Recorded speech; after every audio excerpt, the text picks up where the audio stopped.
তিনটা লাগে কি দুইটা বার কি ফার্স্টে দেবেন গেছি না আমরা যে সিরিয়াল আইছে কেমনে না আমরা জোড়া লাগাই পুকুরের মধ্যে এত খাবার দিই হেফর মাছ মরে থাকে কে লেগা বুঝলাম না কাহিনীটা।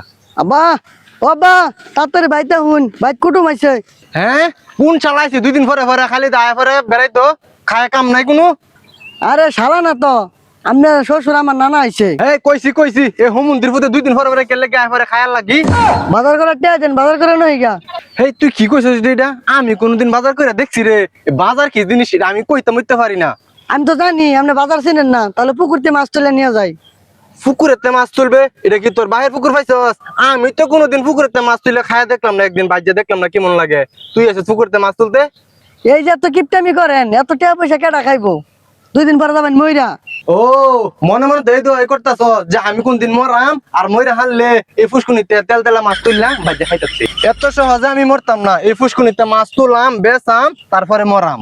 মাছ বেচার আগে মরবেন না পরে মরবেন আপনি জানুন। নানা এসে কি করবেন তাড়াতাড়ি করেন। এই হোমন্দির পুতে 2-2.5 বছর পরে পরে আইফরন লাগে আমি হারে কইছি যে জিটা মরলে একবার দেখা যান যে না হ্যাঁ 2-2.5 বছর পরে পরে আই পড়বো আমার না যে ফুসকুনির মধ্যে যে মাছ আছে এটা খায়া আমার একবার শেষ করে লাগবো। আরে হেমনি কই জানেন বাড়ি যাই। এই গত বছর যে 150 গ্রাম গুস্ত কিনছিলাম যে আত্মীয় স্বজন এলে খাওয়ান লাগবো না, যে দিন আনছি সেই দিন তোরা খাইয়া লাইছ। আপনি যেটা মন সেটা করুন আমি এক কাম খাই লই। হ্যাঁ কি করছে কি রে? হ্যাঁ গুলাম আপেতে করছে কি? আমার এত বড় আম বাগান আমি কোনদিন আম খাইয়া দেখছি রে সিরা তুই কেমনে আমটা বাঙালি কেমনে জোড়াটা লাগাই অনেক কষ্ট নুনি। একটা আমি তো চিরছি বাগান তো এটা আমগর খাইতাম না। আরে গুলামের ফুট আমগরে কি খাওয়ান লাগবো? এটা তো ব্যস্ত আনতে পয়সা লইলে না। আগে তো এতখানি কিপটা ছিলেন মানে এত বড় কিপটা আমি কিপটা হয়ে গেছেন। আমরা যে সিরিয়াল আইছে কেমনে না আমরা জোড়া লাগাই কোসেন নুনি কত টাকা ব্যস্ত আনলাম হইলে মানে কেমনে জোড়া লাগাই এ যা যা তুই আমার সামনেতে যাচ্ছেন দুধ দে। যাইতাছি নানার দেয় কি গমু কয়ে দেন। কি আর কইবে যা কই গা ঈদের দিন আইতো অনেক কই যাইতো গা 2-2.5 বছর পরে পরে আয় পরে। ভাই এদিকে আইন। ও তেল তেলা মাছটা ফুসকুনিতে লয়ে গেছস তেলের মধ্যে বাইচে তো খাইয়া লাইছস ওহনো টিয়া দেওয়ার খবর নাই। আরে ভাই আপনার মাছের টিয়া দেওয়ার লাগি চাইছি। এই যে লোন আপনার 1 কেজি মাছের 120 টাকা দাম। এই যে হ্যাঁ 120 টাকা কে? তোর মাছের দাম তো ছিল 123 টাকা আর 3 টাকা কই আর 3 টাকা দে। আরে ভাই 3টা টাকা কম নিয়ন যায় না।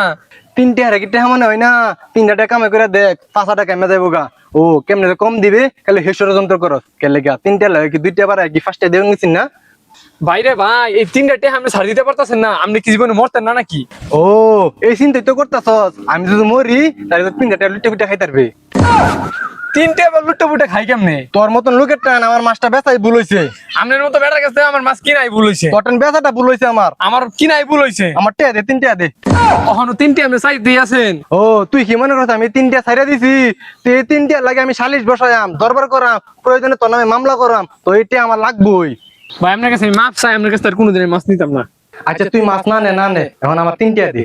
ভাইরে ভাই আপনি তো বহুত খারাপ লোক, কখনো আপনি 3টা চাইতেছেন। কি তোর তো আমি ভালো লোক মনে করছিলাম, তুই যে মান যেটা লুটে পিটে খাওয়ার ষড়যন্ত্র করস এইটা তো জানতাম না। সমস্যা না আমার 3 টাকা দে। এই পাগলের লাগে কথা কইতে কইতে আমার মাথাটা নষ্ট করে দিল।